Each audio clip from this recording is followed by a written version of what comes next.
Good morning, everyone, and welcome to Five a Day.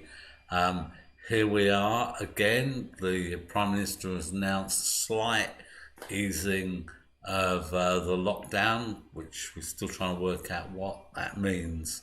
Um, but the Five a Day was designed to give you just 5 minutes that will hopefully inspire you, encourage you, and help you to grow and develop. I believe this is a time for us all to grow and develop as individuals, as families, as community. And so this is kind of exciting doing this. If you turn your way back 7 weeks ago to the beginning of lockdown, there were certain things that were really hard to get hold of.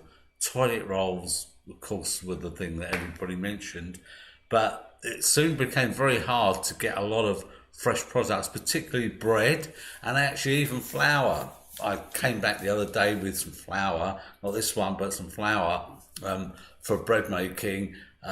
Really excited, like came back from the shop, it was the only one on the shelf. My wife said, "So is that plain or is that like self right?" Oh, I don't know. It's just flour.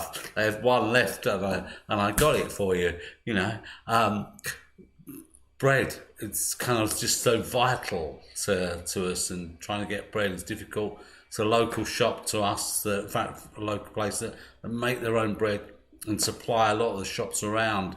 But unfortunately, at the beginning of the lockdown, with things being shut, they basically closed down and they may not reopen. Lots of the shops that were open had to find alternative sources for bread.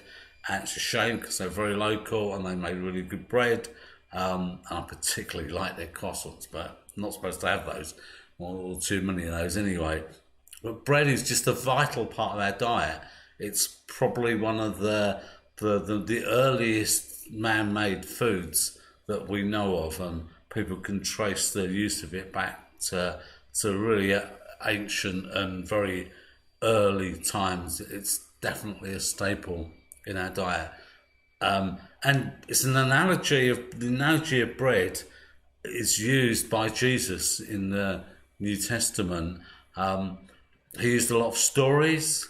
We call them parables. He explained in ordinary, everyday things, some of the deep spiritual things, some of the most important things. And of course, we all use stories, don't we, to explain things to people, to help people to understand. We use stories and analogies. And in John's Gospel, we find that John uses a number of analogies to help us understand something more of Jesus, something more of who he is. And then so John 6, he says this, Jesus replied, "I am the bread of life.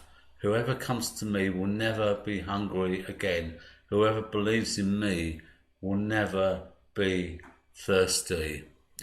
And he says, he is the bread of life. Now, you eat bread, it's nice, it's filling, it's got lots of good things in it, particularly if it's, got the fibre and all that other stuff in it that's supposed to be good for you the whole week. So it's got lots of things that we need in our diets, and so that's why it's become the staple all around the world, wherever you are. It's become a staple food for everybody.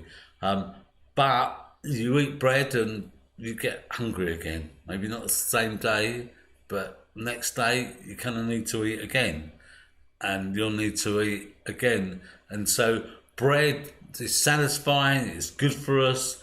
It can be great for us as part of a healthy, controlled diet, but it isn't fulfilling ultimately. Ultimately, we'll still get hungry. And Jesus compares himself, said, "Well, as bread is so essential to your living, he says, I'm essential to your living. I am the bread of life. Without me, you can't survive and you can't get through the day. But if you eat of me, if you take me in your life, if I'm in your life, then you're not hungry, and you're not thirsty." So what does that mean? Well, as a young person, I hungered after what was life all about. What's the meaning of life? What's my purpose in life? Who am I? What am I here for? Is there any reason, or are we just like accidents passing through? And when I discovered what Jesus said, I discovered who he was. I discovered his invitation to follow him. Um, and I found out what it meant that he was the bread of life, because what I found was that he satisfied that hunger, that desire for something better, for something greater in life, for some real purpose. What was I going to be? What was I going to do? How was I going to live my life? And what I found was that when I came to Christ and when I said, yeah, I'm going to kind of follow you, that was satisfied in me, and I've never had to look again for a purpose or somebody to lead me and to control my life, because he satisfies fully. And then that enables me to begin to live my life the way God intended, to become the person, hopefully, that God created me to be. And I encourage you to taste of Jesus, come and take the bread of life and into your life, and let Jesus satisfy you in a way that nothing else can. God bless you. Have a wonderful day.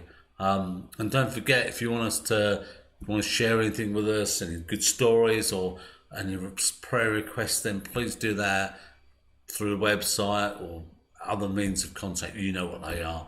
Have a wonderful, God-filled day, and join us again tomorrow if you can.